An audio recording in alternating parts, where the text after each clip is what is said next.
तो अब हम लोग बात करने जा रहे हैं उर्दू के पैटर्न की तैयारी, यानी कि उर्दू सब्जेक्ट की तैयारी। मतलब ये कि हम लोग उर्दू की तैयारी कैसे करें कि हम लोग उर्दू के मार्क्स अच्छे उठा सकते हैं, कहाँ पे किसको छोड़ना है, कहाँ पे किसको पकड़ना है। जो 20 मार्क्स हैं वो कौन से ऐसे पोर्शन है जहां से 20 मार्क्स बनने वाले हैं। समझ में आ रही बात कि नहीं आ रही है? ये सारी बातें हम लोग अभी डिस्कस करेंगे, ठीक है। तो देखो, सबसे पहली बात तो जो तुम्हारे 20 मार्क्स के क्वेश्चंस आने वाले हैं सेक्शन ए में, है ना। सेक्शन ए में जो 20 मार्क्स है, सेक्शन ए में जो 20 मार्क्स है, यानी कि मारूजी सवाल, ठीक है, मारूजी सवालात जिस पोर्शन से पूछे जा रहे हैं, वो कौन से पोर्शन है, कहां से मारूजी सवाल पूछे जा रहे हैं। समझ में आ रही बात कि नहीं आ रही? तो देखो कहां से पूछे जा रहे हैं। सबसे पहली बात तो यहां शायर और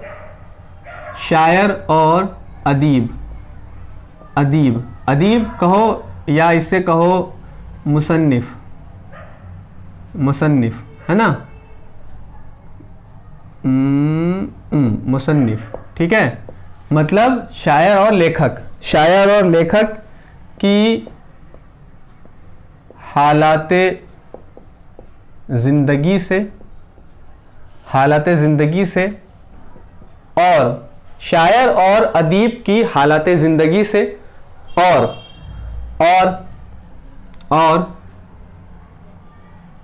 सिन्फ से क्या कहने का मतलब हो गया? नावल, अफसाना, इंशाइया,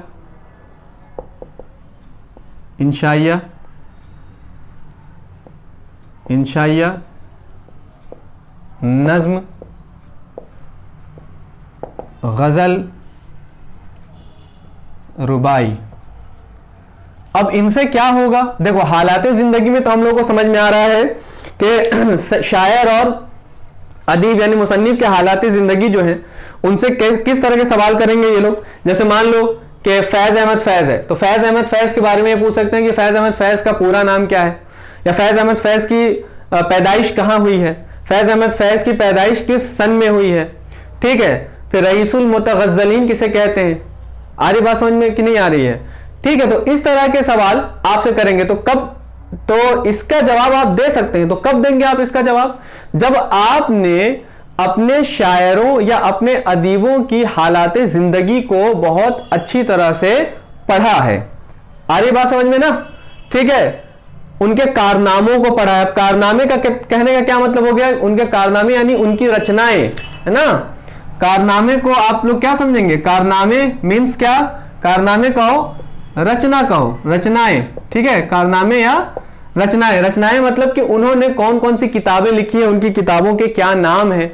अब वो किताबों के नाम अगर पूछ दिए, है ना, मान लो कि पूछ दिया उन्होंने कि नक्श फरियादी किसका शेरी मजमुआ है, तो क्या कहोगे? पता ही नहीं है। तो जब तुमने उनकी हालाते जिंदगी के साथ उनके कारनामों को पढ़ा होगा तभी तो तुम लोग उनके इस सवाल का जवाब दे सकते हो। बात समझ आ रही ना? इसका क्या मतलब हुआ? इसका यह मतलब हुआ कि आपका पैटर्न क्या है? अच्छा हो गया है। मतलब ये पैटर्न कह रहा है कि आप बहुत अच्छी तैयारी करें, अच्छी पढ़ाई करें, पढ़ाई की तरफ ज्यादा तवज्जो दें। समझ में बात आ रही कि नहीं आ रही है? ठीक है। इसी तरह से नावल, अफसाना, इंशाइया, नज्म, गजल और रुबाई से किस तरह के सवाल आ सकते हैं? जैसे रुबाई में पूछ सकता है आपसे कि रुबाई कितने मिसरे पर क्या कहते हैं, मबनी होती है। रुबाई कितने मिसरों पर मबनी होती है। समझ में आ रही बात कि नहीं आ रही है? ठीक है। इस तरह की बातें पूछ सकते हैं। आपसे ये भी पूछ सकते हैं क्या कहते हैं, मरसिया भी तो है ना यार, मरसिया भी तो है ना। जैसे मरसिया के अज्जाए तरकीबी लिखने के लिए पूछ सकते हैं। या मान लो कि चार ऑप्शन दे दिए। जैसे मान लो चेहरा है, ठीक है, सरापा है ना, चेहरा, सरापा, रजज, ठीक है। इस तरह की बात की और आपसे पूछा कि ये किनके अज्जाए तरकीबी हैं, ये किनके अज्जाए तरकीबी हैं? यहाँ ऑप्शन दे देंगे अफसाना, अफसाना के अज्जाए तरकीबी हैं, या आपका ऑप्शन में आ जाएगा कि गज़ल के अज्जाए तरकीबी हैं, या ऑप्शन में आ जाएगा मरसिया के अज्जाए तरकीबी हैं, है ना, मरसिया के अज्जाए तरकीबी हैं, या आपसे पूछेगा मरसिया के अज्जाए तरकीबी हैं, मरसिया के अज्जाए तरकीबी है, या आपसे पूछ देगा कि नावल के अज्जाए तरकीबी है ना। ये बात समझ में आ रही कि नहीं आ रही? तो ये अज्जा हैं, अज्जा क्या होते हैं ये आपको पता होना चाहिए, अज्जा क्या होते हैं, किसे कहते हैं, ठीक है। तो ये जो अज्जाए तरकीबी है ये मरसिया के अज्जाए तरकीबी है। तो ये सारी बातें हम लोगों को पता होनी चाहिए। इसका ये मतलब है कि हमें शायरों और अदीबों के हालात ज़िंदगी के साथ साथ हमारी जो सिन्फ़ सुखन है, सिन्फ़ों के भी बारे में हम लोगों को नॉलेज होनी चाहिए। समझ में आई बात? यहाँ तक कोई दिक्कत? मतलब मारूज़ी सवाल इस तरह से यहाँ से आपके बनेंगे। कोई दिक्कत तो नहीं है? यहाँ तक कोई दिक्कत नहीं है, ठीक है। अब चलो आगे बढ़ते हैं। अब आगे जब 50 मार्क्स के जो सवाल हैं वहाँ पे हमको क्या करना है, हमें क्या करना है, क्या नहीं करना है, ठीक है। वहाँ हमें क्या करना है, क्या नहीं करना है, यानी सेक्शन बी में क्या करना है और क्या नहीं करना है। सेक्शन बी में, सेक्शन बी में जो एक तुम्हारा सवाल है ना, सेक्शन बी में एक तुम्हारा सवाल है, क्या है? पहला सवाल जो है वो मुख्तसर तरीन जो पोर्शन है, मुख्तसर तरीन, वहाँ भी तुम्हारे जो अदीब हैं, शोरा और अदीब है ना, शोरा और अदीब हैं, शोरा और अदीब की हालात ज़िंदगी आपने पढ़ ली, तो मारूज़ी सवाल में वो काम तो आने ही वाले हैं, मारूज़ी सवालात भी उनसे तो बनेंगे। साथ ही साथ सेक्शन बी का जो क्वेश्चन नंबर 1 है ना, सेक्शन नंबर बी का जो फर्स्ट क्वेश्चन है, पहला क्वेश्चन, दूसरा क्वेश्चन, ठीक है, क्वेश्चन नंबर 1, 2, 3, यानी मुख्तसर तरीन पोर्शन जो है तुम्हारा, है ना। अरे यार, जो मुख्तसर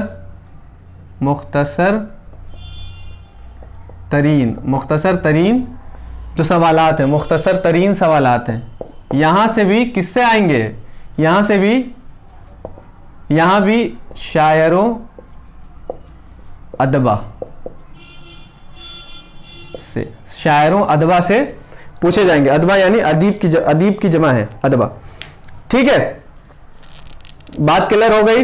यहां तो कोई दिक्कत नहीं है, ठीक है। चलो उसके बाद तो एक तुम्हें अगर तुमने शायरों और अदीबों के हालात ज़िंदगी देख ली है, इसके साथ ही साथ इनके हालात ज़िंदगी से रिलेटेड तुम्हारा जो तफसीली जो क्वेश्चन है ना, तफसीली सवालात, वहां भी तुम्हें ये काम आने वाले हैं। इनको बहुत अच्छे से पढ़ोगे। देखो, शायरों और अदीबों की हालात ज़िंदगी अगर तुम लोगों ने बहुत अच्छी तरह से पढ़ ली तो इससे क्या होगा, ये यहाँ पे तुम्हारे कितने मार्क्स के क्वेश्चन है? यहाँ 6 मार्क्स के क्वेश्चन इससे बने। फिर इसके अलावा मारूज़ी सवालात में हो सकता है कि 10 मार्क्स के वहां बनेंगे, तो 6 यहाँ 10 वहां, तो 6 और 10 16 हो गए। इसके अलावा 6 मार्क्स तुम्हारे तफसीली सवालात है ना। हाँ, तफसीली सवालात से यहां भी तुम्हारे 6 मार्क्स से बनेंगे तफसीली सवालात से। मतलब कि तो अगर तुम देखो तो हालात ज़िंदगी से 10, 6, 16 और 10, 6, 16 और 6, 22, मतलब 22, 23, 24, 25 नंबर के तो तुम्हारे सिर्फ शायर और अदीब के हालात ज़िंदगी को पढ़ लोगे तो वहाँ से उठा लोगे। मेरी बात समझ में आ रही है? यानी इसका ये मतलब हुआ कि शायर और अदीब के हालात ज़िंदगी को तुम लोगों को पढ़ना बहुत ज़रूरी हो गया है, ठीक है। तो उनको ज़रूर पढ़ो। पहली बात तो यह है कि उनको तैयार कर लो बहुत अच्छी तरह से, ठीक है। इसके अलावा तुम शायर और अदीब के अलावा जो हमारी सिन्फ है, सिन्फ को भी हम लोगों को पढ़ना है। सिन्फ में मरसिया है, गज़ल है, ठीक है। तो मरसिया है, गज़ल है, रुबाई है, कसीदा है, मरसिया है, गज़ल है, रुबाई है, नज़्म है। ये 4 पोर्शन ये हो गए। उधर से नावल है, अफसाना है, इंशाइया है, 3 पोर्शन उधर से हो गए। तो कम से कम 4 के बारे में तो बहुत अच्छी नॉलेज रख ही लो, है ना। मतलब तफसीली तक रख लो, ताकि क्या होगा कि उससे किसी भी तरह के सवाल आएंगे तो उसका जवाब दे सको। तो मुख्तसर वाले में एक तो सवाल आया हुआ है। अच्छा देखो, वाहिद जमा है, और वाहिद जमा है या, यहाँ पे तुम्हें मुहावरा और मुहावरात है। वाहिद जमा है, मुहावरातो ज़रबुल मिस्ल है। तो वाहिद जमा या मुहावरात, इनमें से किसी एक को तैयार कर लो। मुहावरात छोड़ दो, वाहिद जमा तैयार कर लो बहुत अच्छी तरह से, वाहिद जमा तैयार कर लो, है ना। तो वाहिद जमा भी आएंगे, मुहावरात आएंगे। क्यों हम अपनी एनर्जी को इसमें भी खर्च करें और इसमें भी खर्च करें? क्यों ना एनर्जी हम एक जगह खर्च करें? मेरी बात समझ में आ रही है कि नहीं आ रही है? ठीक है, तो वाहिद जमा पे क्या करो, अपनी एनर्जी खर्च करो और इसे बहुत अच्छा कर लो। ठीक है, तो इन दोनों में एक इसे समझ लो, याद कर लो, रट लो, जैसे भी करना है। तो ये तुम्हारा पोर्शन तैयार हो गया, मतलब 5 मार्क्स का ये हो गया। ठीक है, इसके बाद तुम्हें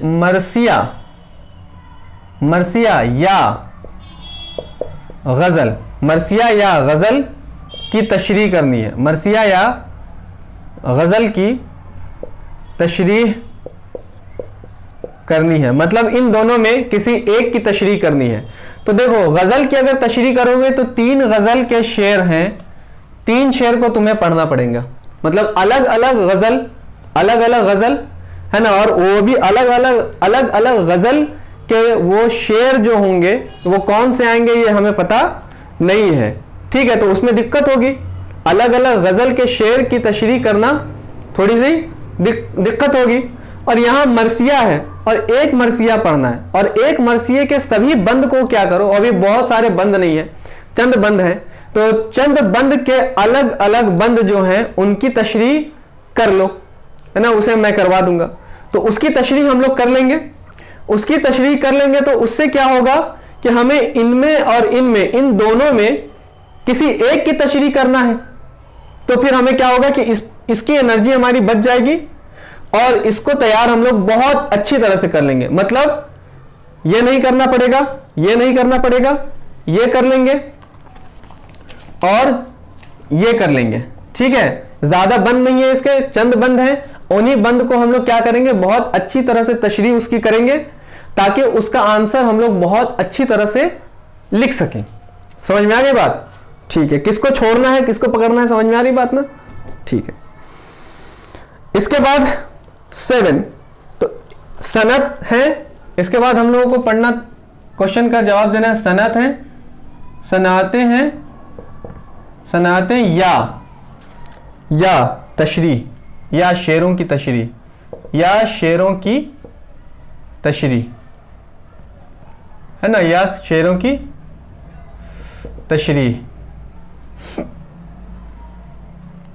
या शेरों की तशरीह। देखो, अब सनाते शेर की तशरीह छोड़ दो, नज्म के शेरों की तशरीह छोड़ दो, इसलिए क्योंकि उसमें तुम्हें टाइम भी लगेगा। पहली बात तो यह है, टाइम भी लगेगा, और किस नज्म, और नज्म बहुत सारी हैं और उनकी तशरीह समझना या करना, है ना, तुम लोगों के लिए क्या हो जाएगी, थोड़ी सी मुश्किल हो जाएगी। तो और टाइम भी लगेगा। तो सनाते अगर हम लोग याद कर लेंगे, उसको समझ लेंगे, उसको थोड़ा याद भी कर लेंगे, समझ कर याद करेंगे उसे, तो ये होगा कि 2 तारीफ लिखने के लिए आ रही है ये इसकी, है ना, 2 तारीफें, मतलब 2 सनतें दे दी जाएंगी और उसकी तारीफ लिखना है। तो कम से कम 6, 7, 8 हम लोग सनत क्या करेंगे, याद कर लेंगे, बहुत अच्छी तरह से उसको समझ लेंगे, है ना। तो इससे क्या हो जाएगा कि ये पोर्शन भी हमारा याद तैयार हो जाएगा, इस पे हमें ज्यादा एनर्जी खर्च करने की जरूरत नहीं पड़ेगी। मतलब ये हो गया कि इसमें दो क्वेश्चंस आएंगे तो एक करना है, और क्या करना है, इस पे ज्यादा वक्त देना है, इसको नहीं याद करेंगे। इन दोनों में इसको याद करेंगे, इसको नहीं करेंगे। इन दोनों में इसको नहीं याद करेंगे, इसको याद करेंगे, सनतों को। ठीक है, इसको पढ़ेंगे, है ना, समझेंगे। इसके बाद क्या है, इसके बाद तो समझ में आ रहा है ना कि किसको छोड़ना है किसको पकड़ना है, कहां से क्या लेना है नहीं लेना है। ठीक है, इसके बाद हालाते जिंदगी तो भैया आना ही आना है। तो हालाते जिंदगी तो आपको याद करनी ही करनी है। हालाते जिंदगी, हालाते जिंदगी, है ना। तो हालाते जिंदगी में फैज़ है, हसरत है, ठीक है, तुम्हारे हाली हैं, इसके अलावा मुंशी प्रेमचंद हैं, ठीक, और जिगर हैं, कन्हैया लाल कपूर हैं, कृष्णचंद्र हैं। इन कम से कम 7-8 ऐसे लोग हैं जिनकी हालाते ज़िंदगी हम लोग इस तरह से याद करेंगे कि उसके आंसर हम लोग लिख सकते हैं। और 7-8 हम लोगों के लिए बहुत हैं। क्यों 7-8 बहुत हैं? क्योंकि उन्हीं से आएंगे, क्या कहते हैं, हालात ज़िंदगी लिखने के लिए। समझ में आ रही बात कि नहीं आ रही? तो इस तरह से हम लोगों का जो उर्दू का पोर्शन है, उर्दू जो हमारा सब्जेक्ट है, इसकी हमारी क्या तैयारी होनी चाहिए, कैसी तैयारी होनी चाहिए हमारे एग्ज़ाम के लिए, वो आज हम लोगों ने बहुत अच्छी तरह से बात की है। ठीक है, और किसे छोड़कर हम लोग अपनी तैयारी करेंगे, किसको पकड़कर हम लोग अपनी तैयारी करेंगे? समझ में आ रही बात की नहीं आ रही है? मारूजी सवालात कहाँ से आने वाले हैं, मारूजी सवालात जहां से आएंगे उनकी तैयारी हम लोग कैसे करेंगे? क्योंकि मारूजी सवालात कहां से आएंगे? मारूजी सवालात हमारे आएंगे शायरों और अदीबों की हालात ज़िंदगी से, या आएंगे हमारे सिन्फ से, है ना, सिन्फों से आएंगे। तो उनकी तैयारी अगर हम लोग करेंगे तो इससे क्या होगा कि कई ऐसे आगे आने वाले क्वेश्चन हैं, तफसीली सवालात हैं, तफसीली सवालात में हम लोगों को अदीबों के या शायरों में से किसी एक की हालात ज़िंदगी को लिखना है। तो अगर ऐसे याद कर लेंगे तो हम लोगों के मारूजी सवालात भी याद हो जाएंगे, मारूजी सवालात भी तैयार हो जाएंगे, और इसके साथ ही साथ हम लोगों के तफसीली और मुख्तसर तरीन भी या मुख्तसर सवालात भी क्या हो जाएंगे, तैयार हो जाएंगे एक से ही, है ना। समझ में आ गई बात की नहीं आ गई कि क्या करना है, क्या नहीं करना है, किसको छोड़ना है, किसको पकड़ना है, ये सारी बातें हम लोगों को क्लियर हो गई। इसी तरह से हम लोगों ने देखा कि जहां गजल और मरसिया, इन दोनों की तशरीह लिखनी है, तो दोनों की तशरीह में क्यों हम दोनों की तशरीह के लिए हम लोग अपना वक्त ज़ाया करें, है ना। मरसिया के चंद बंद हैं, ज़्यादा बंद हम लोगों को पढ़ना नहीं है, तो एक काम करेंगे कि मरसिया के बंद की तशरीह हम लोग कर लेंगे और गजल की तशरीह छोड़ देंगे, हमारा टाइम भी बचेगा।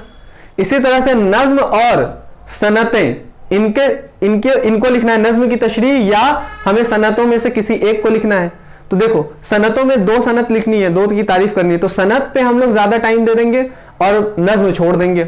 तो इससे यह होगा कि हमारे पास एक टाइम बचेगा और सनतों की तैयारी हमारी अच्छी हो जाएगी। बात समझ में आ गई? इसी तरह से वाहिद जमा और मुहावरे में वाहिद जमा हम लोग तैयार कर लेंगे, मुहावरे छोड़ देंगे। आई बात समझ में? क्लियर हो गई यहाँ पे बातें कि हम लोगों को किसे छोड़ना है, किसे पकड़ना है, ये सारी बातें हम लोगों के लिए क्लियर हो गई हैं। ठीक है, तो उर्दू की तैयारी हमारी इसी ढंग से करना स्टार्ट करेंगे। ठीक है, चलो ठीक है, मिलते हैं अब।